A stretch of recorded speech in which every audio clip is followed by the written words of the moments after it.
I had just moved into an old apartment. The ceilings were impossibly high, the wooden floors creaked under every step, and the walls smelled faintly of dust and old paint. At first, everything seemed calm, peaceful, normal. I thought I had finally found a place to live alone, without anyone disturbing me. It was the kind of apartment that made you feel private, safe, until that night. On the third night, something changed. It started quietly, almost too quietly. A whisper, so soft I thought I was imagining it at first, coming from inside the walls. At first I tried to convince myself it was nothing.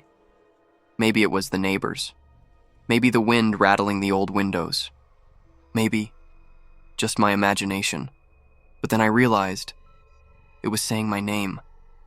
Alex. Alex. My blood ran cold. My heart skipped a beat. I froze in bed. The room, once comforting, now felt smaller, heavier.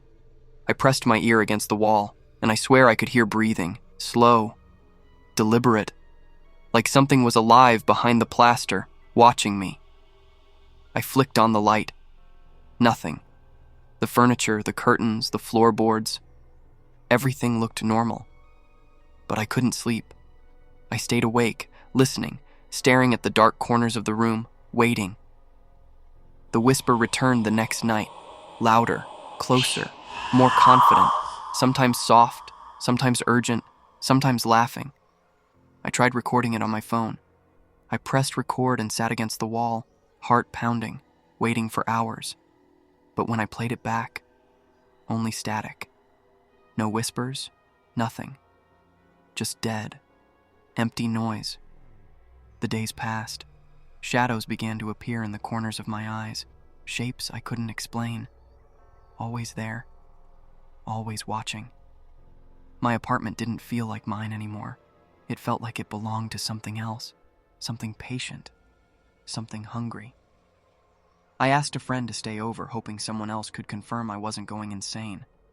They heard it too, the soft whisper calling my name. The walls seemed alive, breathing, moving, and every time I could feel it closer, like something pressing against me from the other side of the plaster. Nights became impossible. Sleep? I couldn't remember the last time I truly slept. Every creak, every groan of the building, every whisper in the walls made me jump, my heart racing. I tried ignoring it, tried leaving the apartment for hours at a time, but the moment I returned, it began again. I tried everything, moving furniture, knocking on the walls, even leaving the lights on all night. Nothing worked. The whispers persisted, patient, cunning, like it was learning me, learning my fears. One night, I could no longer ignore it. I stood near the wall and shouted, "Who's there? What do you want?" Silence. Then, a low, guttural growl erupted from inside the wall. The plaster trembled. Something was moving behind it, slowly, methodically. My blood ran cold. My hands shook. I pressed my palm against the wall, trying to feel it. It was warm, alive, breathing. Something pressing back at me, something waiting. I stumbled backward, my heart hammering in my chest. I ran.